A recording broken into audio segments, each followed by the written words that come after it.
How to solve common Google Ads disapproval issues for Ecom stores.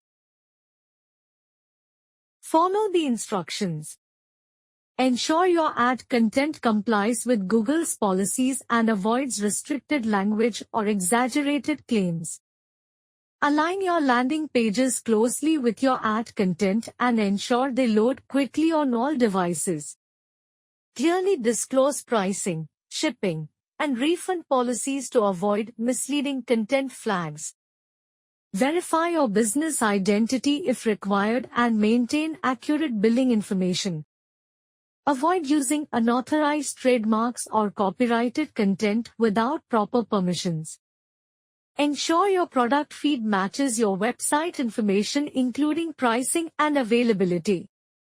Regularly check your website for broken links or server errors that could cause disapprovals. Stay updated on Google's ad policies to prevent repeat disapprovals in the future. Thank you for watching.